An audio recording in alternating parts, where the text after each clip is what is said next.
Today on Rappler, the Philippine economy grows 7.1% in the third quarter of 2012, the highest in Southeast Asia.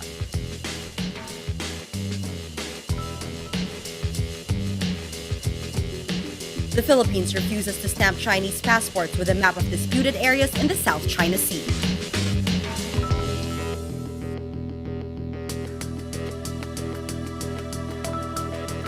And Senators Ralph Reto and Ferdinand Marcos Jr. joined the bicameral panel on the syntax bill.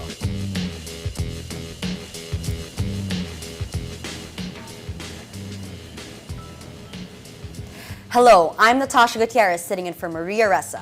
Welcome to Rappler, your social news network.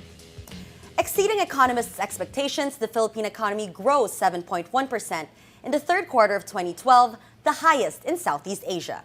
On Wednesday, National Statistical Coordination Board Secretary General Jose Ramon Albert says the growth is driven mainly by the services sector. The third quarter growth is the fastest in Southeast Asia and the second fastest in Asia, next to China's 7.7%. It is also higher than economists' forecast of 5.4%. The third quarter 2012 figure brings the 9-month average Philippine growth to 6.5%, above the government's official target range of 5 to 6%. Socioeconomic Planning Secretary Arsenio Balisacan says the full-year target is now at the range of 6 to 7%. Finance Secretary Cesar Purisima says the Philippines' performance is significant because it was achieved in a very difficult global economic environment. The Department of Foreign Affairs says the Philippines will no longer stamp its visas on Chinese passports with a map of disputed areas in the South China Sea.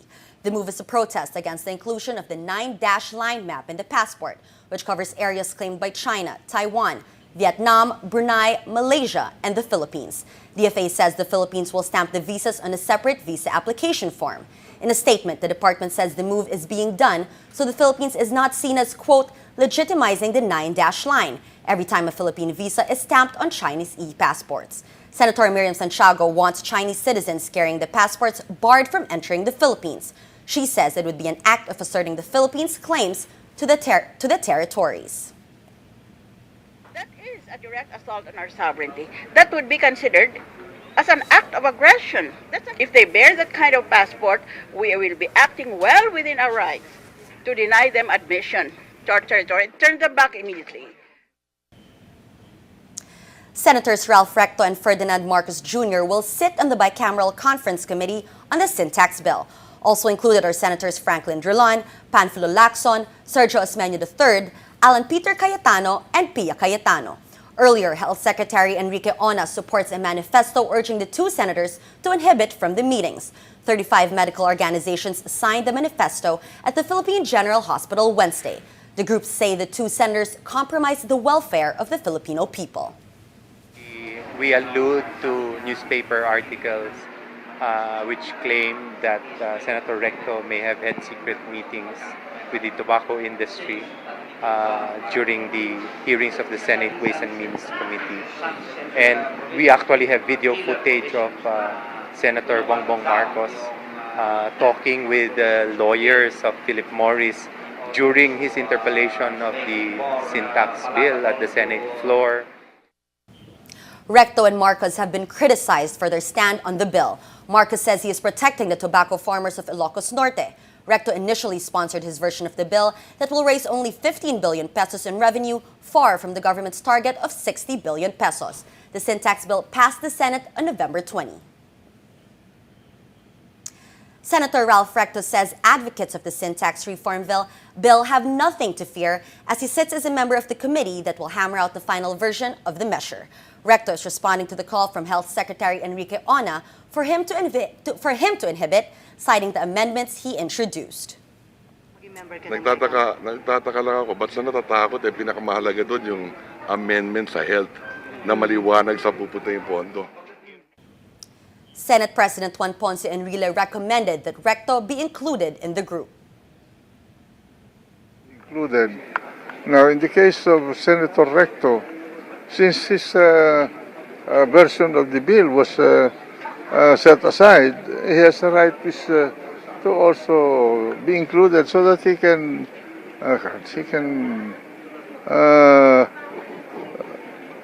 see to it that what we have agreed upon is really going to be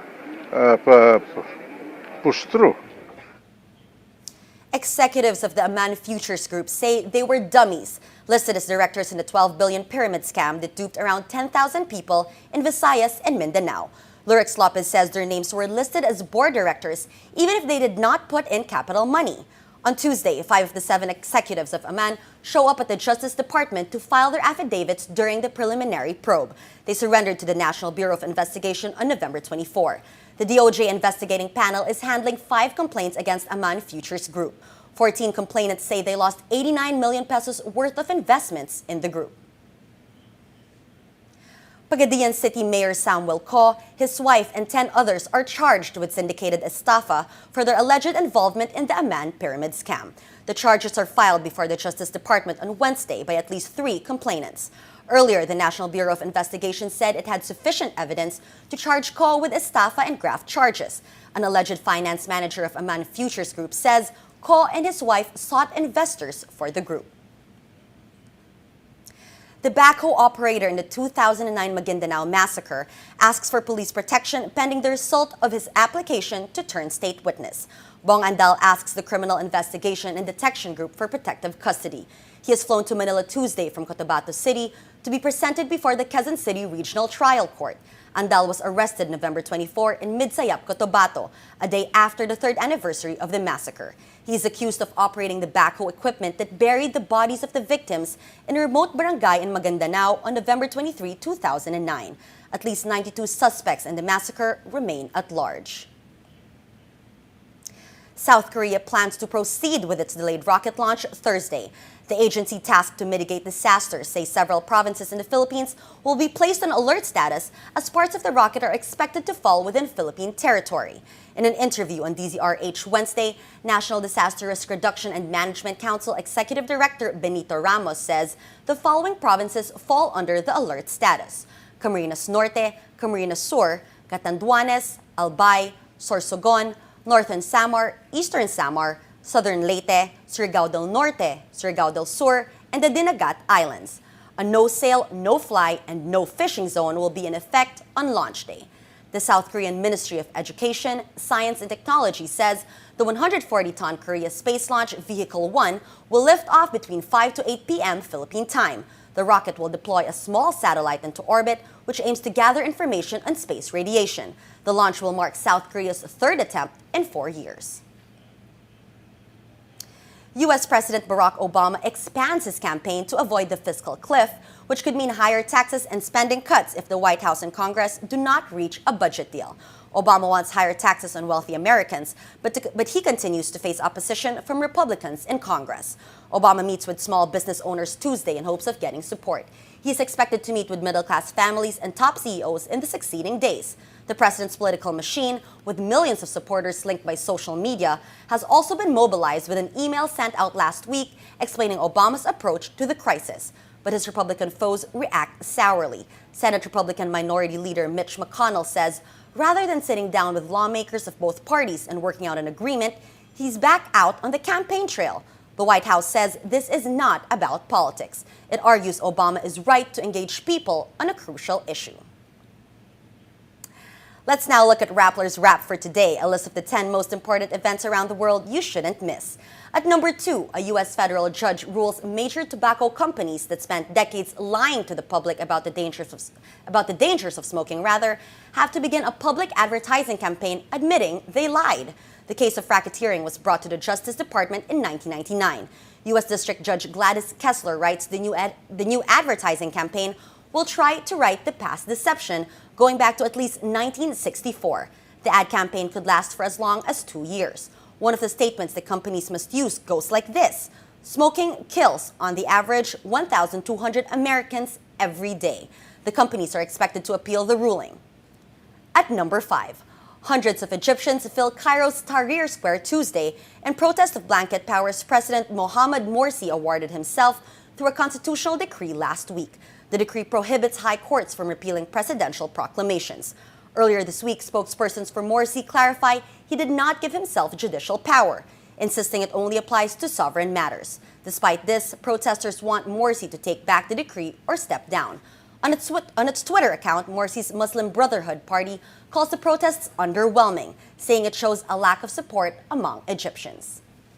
At number 7, is Japan ready for an online face-off before next month's general elections? Liberal Democratic Party chief Shinzo Abe challenges Prime Minister Yoshihiko Noda to an online debate because it would be interactive and open to the world. He says doing it on television would have restrictions and limited airtime which wouldn't exist online. Abe calls for the debate to be held Thursday. And at number 8, after a 4-month search for the successor of longtime CNN President Jim Walton, a name emerges. Jeffrey Zucker, the former chief executive of NBC Universal. He was replaced when Comcast took over the company in 2011. Zucker now produces Katie Couric's daytime talk show. He helped start a 16-year winning streak for the Today Show.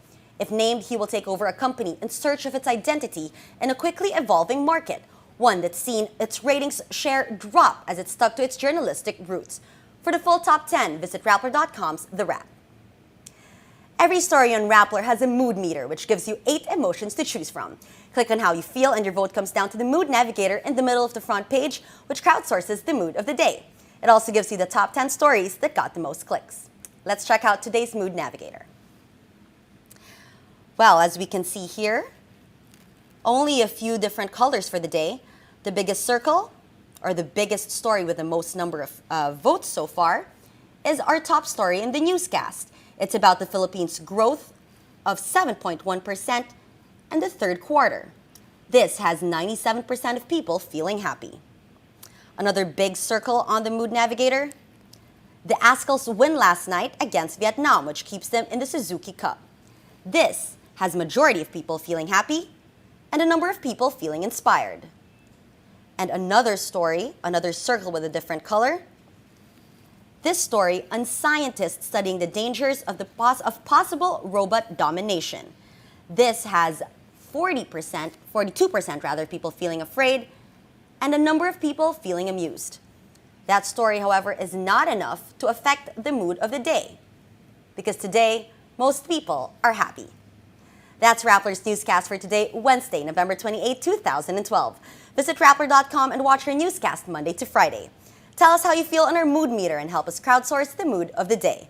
I'm Natasha Gutierrez, and as we say at Rappler, tomorrow begins today.